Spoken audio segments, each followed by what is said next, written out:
Hello everyone, welcome you all to Physics Warrior. इससे पहले हमने लेक्चर में देखा इक्वेशंस ऑफ मोशन, जो 3 इक्वेशन ऑफ मोशन थे, जो कि पहला है v is equal to u plus a t, and second one था s is equal to u t plus half a t square, and third one is v square is equal to u square plus 2as।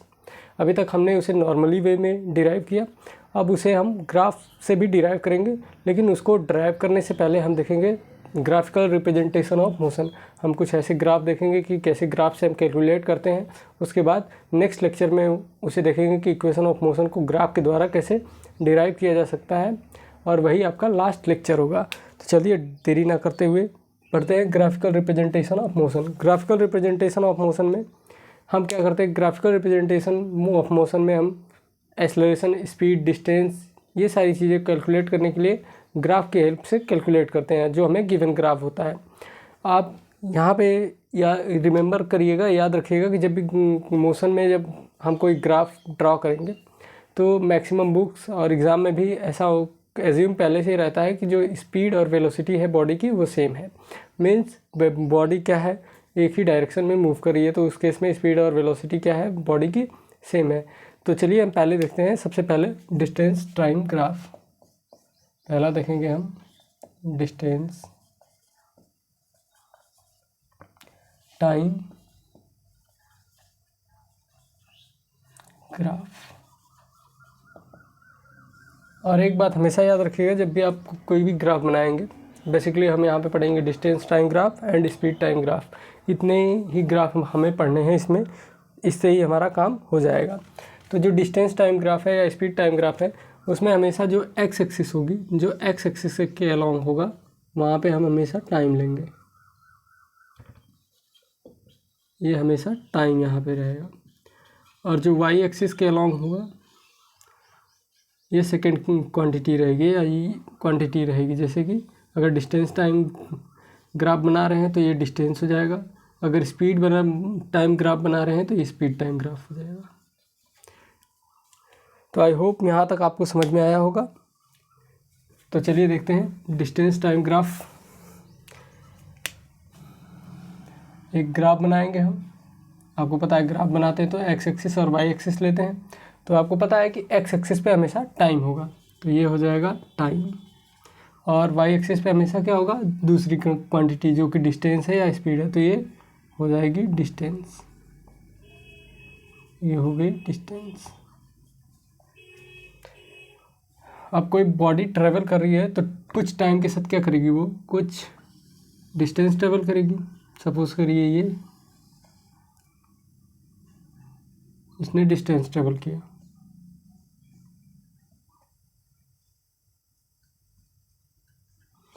O A C and B. तो जो ये इस distance और time graph के बीच में जो ये line है, ये आपको क्या शो करेगी, ये स्पीड बताती है हमें। ये स्पीड बताएगी हमेशा कि जो कोई भी बॉडी है वो अगर ट्रेवल कर रही है, और डिस्टेंस टाइम ग्राफ में ये स्ट्रेट लाइन है, इसका स्ट्रेट स्लोप बन रहा है, तो ये क्या होगी, ये हमें स्पीड दिखाती है। इसके बीच में, डिस्टेंस टाइम के बीच में चाहे कैसा भी ग्राफ बने, सपोज करिए इस तरह से भी बन सकता है, इस तरह से भी बन सकता है, तो जो भी बनेगा, लेकिन ये जो ग्राफ बनेगा वो इस क्या दिखाएगा हमें, वो दिखाएगा स्पीड। आपको पता है कि स्पीड क्या होता है, डिस्टेंस अपन टाइम ही तो होता है, डिस्टेंस अपन टाइम, डिस्टेंस अपन टाइम। और आपको पता है कि जब भी स्लोप स्पीड, ये स्लोप भी तो स्पीड दिखा रहा है, तो हम स्लोप अगर निकाल लें तो हमें क्या पता चल जाएगी, ग्राफ से हमें स्पीड पता चल जाएगा। अगर आपको पूछ लें कि जो हमने गिवन ग्राफ दिया है इसमें बॉडी की स्पीड क्या होगी, तो आप इसका स्लोप निकाल लेंगे तो आपको पता चल जाएगा कि बॉडी कौन से कितनी स्पीड में चल रही है। तो स्लोप निकालने के लिए हम क्या करते हैं, y axis upon x axis, जो वैल्यू होती है वाई एक्सिस पे जो कि है a b, and value on x axis जो कि है ओ सी।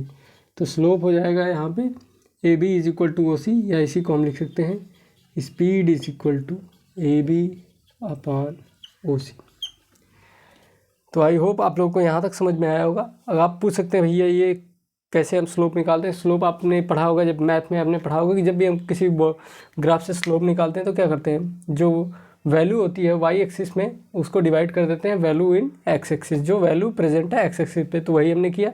आपको पता है कि जब भी कोई इस तरह से आपको ग्राफ है और आपको सपोज़ करिए ए पॉइंट पे स्पीड पूछ रहा है, तो आप क्या करेंगे, इसको डॉटेड लाइन से एक्स देखेंगे वाई एक्सिस पे कहाँ इंटरसेप्ट कर रहा है, और इसी तरह डॉटेड लाइन से एक्स एक्सिस पे कहाँ इंटरसेप्ट कर रहा है। तो ये जो वैल्यू होगी ये वाली वाई एक्सिस की, इसी को हम क्या करेंगे, सॉरी यहाँ पे हमें लिखना था वाई एक्सिस की वैल्यू, तो वाई एक्सिस की वैल्यू लिखेंगे तो ये आएगा ए सी के इक्वल ए सी, और ये भी हो जाएगा ए सी। तो उसे आपने अगर लिख लिया हो तो उसे आप इरेज कर, इसे कट करके आप ए सी अपन ओ भी कर लीजिए, क्योंकि जो हमने वाई एक्सिस की बात की तो वाई एक्सिस में तो ये इतना ही तो डिस्टेंस गया था ए अपॉन सी, सॉरी ए सी जो डिस्टेंस थी यही तो इसने ट्रेवल किया है बॉडी ने। और टाइम की बात करेंगे तो यहाँ से टाइम इसने ओ सी के अलॉन्ग ट्रेवल किया है। फॉर एग्जाम्पल इसने 5 मीटर ट्रेवल किया 1 सेकेंड 2 सेकेंड में, और ये 0 है। आपको एक पॉइंट पे स्पीड पूछ रहा है, तो स्पीड पूछेगा तो आप क्या करेंगे, जो होगा इसको मान लीजिए सी पॉइंट, ओ है, ये है बी, तो ए सी अपान ओ सी। तो ए सी की वैल्यू हो जाएगी 5 मीटर अपान में ओ सी की वैल्यू है 2 सेकेंड, तो ये हो जाएगा 2.5 मीटर पर सेकेंड। तो इस तरह से हम स्पीड कैलकुलेट कर लेंगे किसी भी डिस्टेंस टाइम ग्राफ से। अगर कोई भी ग्राफ इस तरह से स्ट्रेट लाइन इसका बना रहा है तो ये हमें क्या दिखाएगी कि बॉडी यूनिफॉर्म स्पीड में है, यूनिफॉर्म स्पीड में। यूनिफॉर्म स्पीड मीन्स बॉडी की जो स्पीड है वो कांस्टेंट है, मतलब वो चेंज नहीं हो रही है, कांस्टेंट स्पीड। तो आपको अगर ऐसा ग्राफ मिलता है और क्वेश्चन पूछता है कि इस तरह से बॉडी कौन सा मोशन कैसी स्पीड शो कर रहा है, तो वो क्या करेगी, यूनिफॉर्म स्पीड शो करेगी। मीन्स उसका जो स्पीड है वो कांस्टेंट है, वो बढ़ नहीं रहा है। मीन्स अगर वो 2 मीटर पर सेकंड से मूव कर रही है तो 2 मीटर पर सेकंड से ही मूव करेगी आगे भी। और अगर आपको डिस्टेंस टाइम के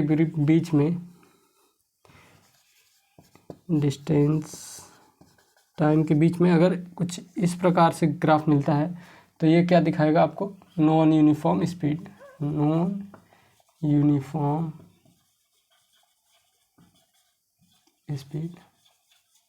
आप जब यहाँ पे कैलकुलेट करेंगे देखेंगे इस पॉइंट पे इस बॉडी की कुछ और स्पीड थी, उसके बाद इस पॉइंट पे कुछ और स्पीड है, यहाँ पे कुछ और स्पीड है। तो ऐसी बॉडी का जो स्पीड होता है वो नॉन यूनिफॉर्म स्पीड होता है, मतलब इसकी जो स्पीड होती है वो कांस्टेंट नहीं होती है। तो इस वाले जो हमें जो अभी मिलेगा क्वेश्चन करने के लिए वो ऐसा मिलेगा, यहाँ से हमें स्पीड फाइंड आउट करनी होगी। इस तरह से जो रहता है इसमें, तो हमें किसी पॉइंट पे दिया रहेगा तो वहाँ पे हम फाइंड आउट कर सकते हैं। इसमें हम पॉइंट पे फाइंड आउट करेंगे, एक छोटे से पॉइंट के लिए हम फाइंड आउट करेंगे, जो कि जैसे ये है। अगर हम इसे जूम करेंगे तो ये कुछ स्ट्रेट लाइन की तरह बनेगा, तो यहाँ पे हम फाइंड आउट करते हैं। तो इसमें इस तरह से स्पीड फाइंड आउट किया जाता है किसी पॉइंट के लिए, किसी एक मोमेंट के लिए। तो आई होप आप लोगों को यहाँ तक समझ में आएगा। कभी आपको डिस्टेंस टाइम का ग्राफ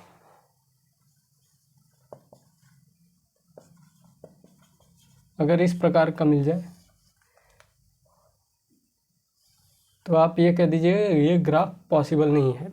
अब पूछेंगे आप भैया ऐसा क्यों है, ये भी तो ग्राफ है, इसमें कुछ डिस्टेंस ट्रेवल कर रही है बॉडी लेकिन टाइम में। तो ऐसा इसलिए है, आप देखिए सपोज़ करिए ये टाइम था 0, ये 1 सेकेंड, ये 2 सेकेंड, ये 2.5 सेकेंड।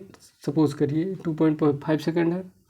ये है 1 metre, 2 metre, 3 metre, 4 metre, 5 metre, 6 metre. इधर हो गया डिस्टेंस, ये सब मीटर में है और ये है सेकंड में। अब आप देख रहे हैं 2.5 सेकंड में बॉडी 1 मीटर भी ट्रेवल की है, 2 मीटर भी, 3 मीटर भी, 4 मीटर भी, 5 मीटर भी, 6 मीटर भी। तो कोई भी बॉडी क्या करती है, एक समय पे क्या कर सकती है, किसी एक ही डिस्टेंस पे तो रह सकती है, या तो वो 5 मीटर ट्रेवल कर चुकी है, या तो 1 मीटर पे रहेगी। ऐसा नहीं रहेगा कि वो हर जगह क्या करे, वो उसका एक ही टाइम पे उसकी अलग अलग पोजीशन नहीं हो सकती। देखिए यहाँ भी पोजीशन है, यहाँ भी। तो आप कोई भी आपसे पूछे तो आप कह सकते हैं कि कोई भी बॉडी हो एक समय पे सिर्फ एक ही पोजीशन पे रहेगी। इसकी वजह से अगर ऐसा ग्राफ है तो वो गलत है, ये ग्राफ पॉसिबल नहीं है। अगर आपको क्वेश्चन में ग्राफ बना के दे दिया और पूछा कौन सा ग्राफ पॉसिबल नहीं है, तो ये वाला ग्राफ पॉसिबल नहीं है। अब इसके बाद देखेंगे हम स्पीड टाइम ग्राफ। तो इसे नोट डाउन कर लीजिए।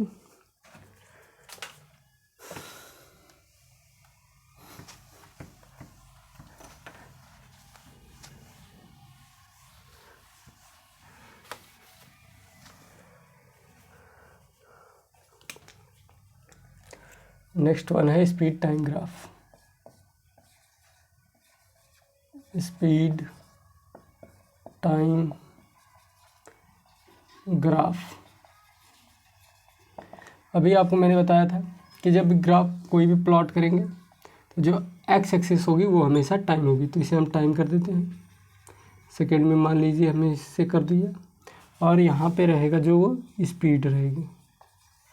अब मैंने आपको बताया था कि बुक एज्यूम करके चलती है या फिर एग्ज़ाम में एज्यूम रहता है कि ये क्या है, मीट और पर सेकंड। जो वेलोसिटी और स्पीड है दोनों की सेम है, बॉडी की सेम है एक किसी बॉडी के लिए।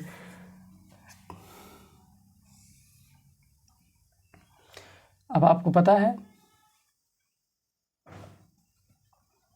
OABC, तो जो आपको पता है कि यहाँ पे अगर स्लोप निकालेंगे हम तो ये क्या स्लोप देगा हमें। स्लोप जो आएगा किसी भी पॉइंट पे, सपोज़ करिए इसी पॉइंट पे हम निकाल रहे हैं, तो इस पॉइंट पे जो स्लोप आएगा वो हमें क्या देगा, कौन सी क्वांटिटी देगी। यहाँ पे स्लोप निकालेंगे तो क्या होगा, स्पीड होगी अपान में टाइम होगा। तो कुछ तो स्पीड चेंज हुई बॉडी की। तो आपको पता है कि जो हमारे पास जो चेंज इन स्पीड होता है और टाइम टेकन होता है, तो वहाँ से हमें क्या मिलता है, एक्सेलरेशन। तो ये एक्सेलरेशन हमें यहाँ से मिलेगा।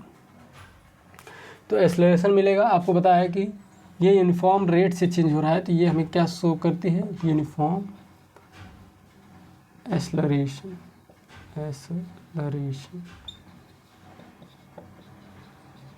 अब हम यहाँ से डिस्टेंस कैसे कैलकुलेट करेंगे ये भी देखेंगे।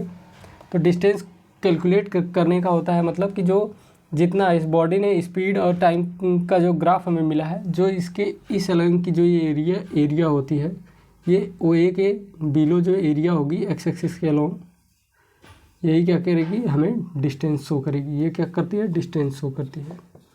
तो डिस्टेंस इज इक्वल टू हो जाएगा, क्या होगा, ये आपको क्या दिख रहा है, इसको अगर हम साइड में निकालें तो ये कुछ इस प्रकार से दिखेगा। OAB means area of triangle के इक्वल होगा। तो ये हो जाएगा area of triangle, area of triangle. तो यहाँ से आपको पता है कि एरिया ऑफ ट्राइंगल क्या होता है, 1/2 इंटू बेस इंटू हाइट। अब बेस क्या है, 1/2, बेस हो गया क्या, OB, इंटू हाइट क्या हो गया, AB। तो आपको अगर ऐसा ग्राफ दिया रहेगा तो आपसे अगर पूछेगा कैसा ये मोशन शो कर रहा है, तो यहाँ पे ये यूनिफॉर्म एक्सेलरेशन शो कर रहा है। जो इसकी डिस्टेंस होगी वो एरिया ऑफ ट्राइंगल के इक्वल होगी। अब आपको पता है कि ये तो कांस्टेंट रेट से इसकी क्या कर रही है, वेलोसिटी चेंज कर रही है। अगर कांस्टेंट रेट से नहीं चेंज करेगी तो कुछ इस प्रकार से ग्राफ बनेगा। स्पीड हो जाएगी इधर और इधर हो जाएगा टाइम। और अगर आप पूछ सकते हैं भैया हमने तो अभी देखा कि ये यूनिफॉर्म रेट से चेंज कर रही थी, ये नहीं चेंज कर रही थी, लेकिन ये तो चेंज हो रहा है लेकिन इसमें यूनिफॉर्म रेट से चेंज नहीं हो रहा है। मीन्स ये कभी ज़्यादा चेंज हो रही है, कभी कम हो रही है। तो ऐसे इस तरह से अगर कोई बना है तो वो क्या है, ये देख रहे हैं इधर आप ग्रेजुअली इसमें जो चेंजेस आ रहे हैं वो कंटिन्यूस नहीं है, और इधर जो चेंज आ रहा है वो डिक्रीज़ हो रहा है, इधर इंक्रीज़ हो रहा है बहुत ज़्यादा। अगर आप पूछेंगे कि स्पीड और टाइम, हमें आप पता भी है कभी कभी बॉडी कांस्टेंट स्पीड से मूव करने लगती है, जैसे यूनिफॉर्म स्पीड से, तो उस केस में कैसा ग्राफ बनेगा? तो उस केस में ग्राफ बनेगा कुछ इस प्रकार से। देख रहे हैं, अगर 5 मीटर पर सेकेंड है, सपोज करिए 5 मीटर पर सेकेंड है स्पीड, तो ये 0 सेकेंड पे भी 5 मीटर पर सेकेंड था, 1 पे भी, 2 पे भी, 3 पे भी, 4 पे भी, मीन्स जितना हम जाएंगे देखेंगे बॉडी 5 मीटर पर सेकेंड से ही मूव करती जा रही है। अब इस केस में हम यहाँ पे देखेंगे डिस्टेंस ट्रेवल्ड इसे ओ यहाँ पे है तो बी कर लेंगे, बी सी। अब कहेंगे आप इस केस में डिस्टेंस ट्रेवल कैसे होगा? तो डिस्टेंस ट्रेवल कैसे होगा, जो ए बी के अलॉन्ग जो बिलो है, जो एरिया है एक्स एक्सिस के अलॉन्ग, ये वाली एरिया एक्स और वाई एक्सिस के अलॉन्ग जो ए बी के बिलो है, वो क्या करेगी, हमें डिस्टेंस शो करेगी कि ये बॉडी ने डिस्टेंस ट्रेवल्ड किया है। तो इस केस में क्या होगा, आप देख रहे हैं कि यहाँ पे ये जो बॉडी है वो एक रेक्टेंगल बना रही है, तो यहाँ पे हम लिखेंगे area of rectangle is equal to, area of rectangle क्या होता है, बेस इंटू हाइट। तो बेस हमारे पास हो गया, ओ सी लिख लीजिए या ए बी लिख लीजिए, कुछ भी लिखेंगे आप सेम होगा, ओ सी इंटू या तो हाइट जो होगा ए ओ या बी सी, तो हम यहाँ पे बी सी लिख लेते हैं। तो हमें यहाँ से मिल जाएगा डिस्टेंस ट्रेवल बॉडी, इस केस में जब कांस्टेंट स्पीड रहेगी तो डिस्टेंस होगा वो एरिया ऑफ रेक्टेंगल के इक्वल होगा, और अगर यूनिफॉर्म रेट से यूनिफॉर्म एक्सेलरेशन में बॉडी है तो उस केस में जो डिस्टेंस होगा वो एरिया ऑफ ट्राइंगल के इक्वल होगा। एक और केस देखते हैं। अभी तो आप कहेंगे कि ये तो जब बॉडी ने स्टार्ट किया तो उसकी स्पीड वो रेस्ट से चलना स्टार्ट हुई, सपोज़ करिए उसकी कोई इनिशियल वेलोसिटी थी, तब कैसा ग्राफ होगा, तब उसका ग्राफ होगा कुछ इस प्रकार से, स्पीड कुछ इस प्रकार से इसका ग्राफ होगा। तो इस केस में अब आप कहेंगे कि हम कैसे एरिया निकाल लें, तो आप एरिया, डिस्टेंस टेबल तो यही है, तो ये एरिया यही वाली होगी,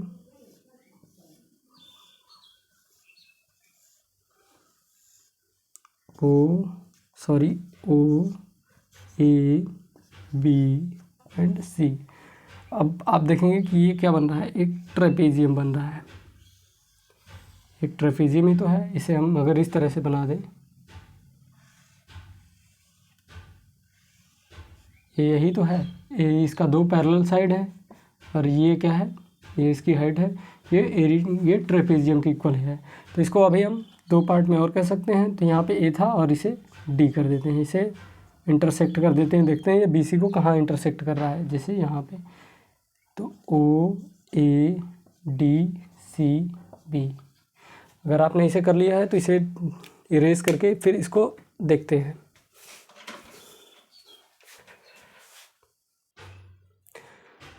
देखते हैं इस केस में कैसे होगा। तो इसी फिगर को हम यहाँ पे पहले बना लेते हैं, एक अलग से फिगर बनाते हैं। ये ऐसा फिगर है कुछ, जैसे हमने नेमिंग कर दिया ए ओ सी बी। इसे हम यहाँ से एक परपेंडिकुलर ड्रॉ करेंगे जो कि इसको बी सी को डी पॉइंट पे क्या करेगा, इंटरसेक्ट करेगा। अब तो या तो डिस्टेंस टेबल के लिए आप फार्मूला लगा सकते हैं, आपको पता है ये ट्रेपेजियम है, तो आप लिखेंगे एरिया ऑफ ट्रेपेजियम, इसी को आप लिख सकते हैं distance travelled is equal to, आप देख रहे हैं इसमें एक ट्राइंगल बन रहा है और एक रेक्टेंगल बन रहा है, तो ये जो है area of triangle a d b plus area of rectangle o a d c. आपको पता है कि हमें तो यही निकालना है, तो एरिया ऑफ ट्राइंगल निकालेंगे, तो ये एरिया हमने कवर कर ली।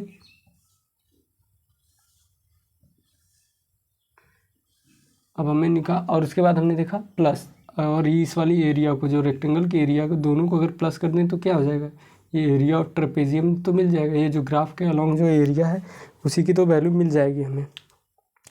आपको पता है कि एरिया ऑफ ट्रेपेजियम क्या होता है, sum of parallel side,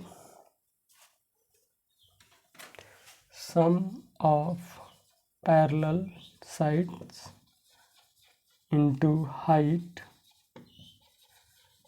upon में 2, और जो डिस्टेंस है यहाँ पे एरिया ऑफ ट्राइंगल है तो 1/2 इंटू बेस इंटू हाइट होगा, plus area of rectangle OADC, OADC में इसमें भी बेस इंटू हाइट होगी, ब्रेड्थ इंटू लेंथ भी कर सकते हैं हम यहाँ पे। आपको पता है sum of parallel side means OA plus BC। जब हम ट्रेपेजियम की बात करेंगे तो ये पूरे की बात करें तो इसलिए इसके अलॉन्ग क्या लेंगे, BC वाली लेंथ लेंगे हम। जब area sum of parallel side करेंगे तो अपान में 2 इंटू हाइट, हाइट कौन सी बताएगी, ये वाली जो लेंथ होगी वो हाइट होगी, क्योंकि जो पैरेलल साइड्स है, पैरेलल साइड्स को जो ज्वाइन कर रही है जो ये यही वाली हाइट होगी। आप OC को भी हाइट लिख सकते हैं या AD को भी। तो हम अगर सिर्फ ट्रेपेजियम के केस में अगर हमने इस लाइन को ड्रॉ नहीं किया तो ये जो हाइट होगी वो किसके इक्वल होगी, OC के इक्वल होगी। इसी तरह एरिया ऑफ ट्राइंगल ADB में देखेंगे 1/2 इंटू बेस कौन सा है, बेस हमारे पास AD है, और हाइट क्या है, हाइट तो ट्राइंगल इतना ही है तो हाइट इसकी क्या हो जाएगी, BD के इक्वल हो जाएगी, प्लस जो एरिया ऑफ रेक्टेंगल में बेस है वो OC है इंटू जो लेंथ है वो क्या है, जो ब्रेड्थ है, सॉरी जो लेंथ है वो OC के इक्वल हो गई और जो ब्रेड्थ है वो है DC के इक्वल हो गई। तो इस तरह से हम क्या करेंगे, जब भी आपको क्वेश्चन में दिया रहे ट्रेपेजियम की तरह, इस तरह से अगर कोई भी ग्राफ दिया रहा है जिसमें वेलोसिटी जो पहले या स्पीड जो बॉडी की थी वो ज़ीरो नहीं थी, इनिशियल वेलोसिटी उसकी कुछ थी, तो इस तरह से ग्राफ बनेगा। और इस केस में जो डिस्टेंस हम निकालेंगे वो डिस्टेंस आएगा कि एक जो या तो एरिया ऑफ ट्रेपेजियम के थ्रू निकालने हमारे पास अगर सब कुछ दिया हुआ है तो, अगर नहीं तो हम इसको दो पार्ट में कट कर सकते हैं, एक area of triangle area of triangle plus area of rectangle. इन दोनों एरिया को हम अगर ज्वाइन कर देंगे तो हमारे पास क्या मिल जाएगा, जो distance travel by body when the velocity of the body when the initial velocity of the body is not zero, जब जीरो नहीं रहेगी तो ग्राफ ऐसा बनेगा जैसे कोई कह दे कि कोई बॉडी 5 मीटर पर सेकंड से मूव करना स्टार्ट कर रही है और कुछ सेकंड के बाद टाइम टी में ये हो जाती है 8 मीटर पर सेकंड, 8 मीटर पर सेकंड। तो जो ये टाइम और स्पीड टाइम जो ग्राफ बनेगा वो क्या बनेगा, 0 1 2 3 4 5, जहाँ पे 5 होगा वहीं से तो ग्राफ स्टार्ट होगा चलना, ये 8 होगा यहाँ पे और ये टाइम t है। तो इस तरह से जब भी किसी भी बॉडी की वेलोसिटी जो इनिशियल वेलोसिटी अगर 0 के इक्वल नहीं है तो इस तरह से ग्राफ बनेगा।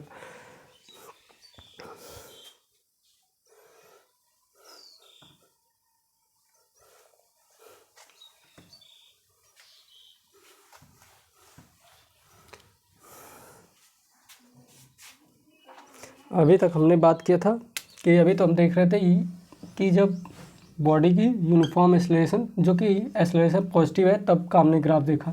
अगर किसी बॉडी की स्पीड घट रही है मतलब उसकी इनिशियल वेलोसिटी कुछ और थी और वो डिक्रीज़ कर रही है तो उस केस में इस तरह से ग्राफ बनेगा और ये जो शो करेगा हमें ये रिटार्डेशन शो करेगा या फिर कह सकते हैं हम निगेटिव एक्सेलरेशन शो करेगा, रिटार्डेशन। एक क्वेश्चन देखते हैं, कोई आपको ग्राफ इस तरह से दिया है स्पीड और टाइम का, स्पीड और ये हो गया टाइम का। तो इस तरह से आपको अगर ग्राफ दिया है किसी बॉडी का,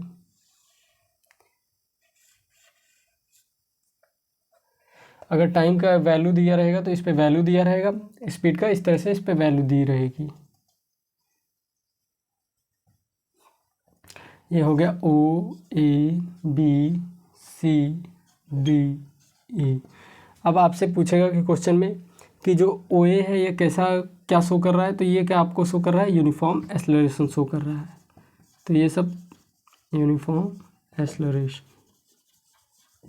अगर आपको क्वेश्चन में दिया है कि कौन सा पार्ट है जो कांस्टेंट स्पीड शो कर रहा है, कांस्टेंट स्पीड में उसकी स्पीड नहीं बढ़ रही है, स्पीड कौन सा है, जिसकी जो स्ट्रेट लाइन रहेगी एकदम पैरेलल रहेगी एक्स एक्सिस के अलावा, वही क्या शो करेगा, कांस्टेंट स्पीड शो करेगी, कांस्टेंट स्पीड। अभी आपको मैंने बताया जब कोई भी इस तरह से स्लोप हुआ तो वो या तो निगेटिव कह सकते हैं हम इसको, निगेटिव एक्सेलरेशन शो करेगा, निगेटिव यूनिफॉर्म एक्सेलरेशन,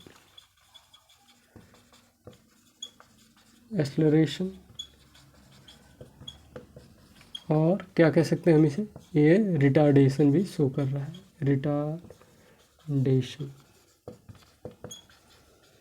अगर आपसे पूछ ले कि बॉडी जब ओ ए में जब ग्राफ है ये इस टाइम पे कितना इसने डिस्टेंस ट्रेवल किया, तो अभी आपको मैंने बताया तो जो एरिया अंडर ओ ए ई के अलॉन्ग है, जो ये वाली एरिया है वही क्या होगी, डिस्टेंस ट्रेवल होगी। तो हम यहाँ पे लिख लेंगे जो डिस्टेंस ट्रेवल होगी वो triangle area of triangle O A E की इक्वल होगी, ओ ई ए की इक्वल होगी। अगर आपको पूछता है कि इस ओ बी ई जब उसकी कांस्टेंट स्पीड थी तब उसने कितना डिस्टेंस ट्रेवल किया, तो वो होगी area of triangle of rectangle, area of rectangle rectangle a b d e. और अगर जब वो रिटार्डेशन शो कर रहा है तब उसकी एरिया क्या है, उसका डिस्टेंस क्या है, तब हम बता देंगे area of triangle b d c. B d c के को जो एरिया अलॉन्ग है वही क्या है, डिस्टेंस ट्रेवल है बॉडी का। अगर पूछे आपके क्वेश्चन में कि ये जो स्पीड टाइम ग्राफ है, इस स्पीड टाइम ग्राफ में जो बॉडी स्पीड का अलग अलग टाइम पे उसकी अलग अलग स्पीड है, कभी कांस्टेंट स्पीड शो कर रही है, कभी यूनिफॉर्म एक्सेलरेशन शो कर रही है, इसके अलॉन्ग उसने कितना डिस्टेंस ट्रेवल किया, तो जो टोटल डिस्टेंस ट्रेवल किया वो क्या हो जाएगा, total distance is equal to, आप या तो एरिया ऑफ ट्रेपेजियम निकालिए, एरिया ऑफ ट्रेपेजियम निकालिए, या फिर आपको पता है कि हमने 3 निकाले तो ये वाली एरिया निकल चुकी है हमारे पास, ये वाली भी एरिया निकल चुकी है और ये वाली भी एरिया निकल चुकी है। तो हम क्या करेंगे, ये होगा area of triangle o e a plus area of rectangle a b d e, जो रेक्टेंगल का एरिया है, प्लस एरिया ऑफ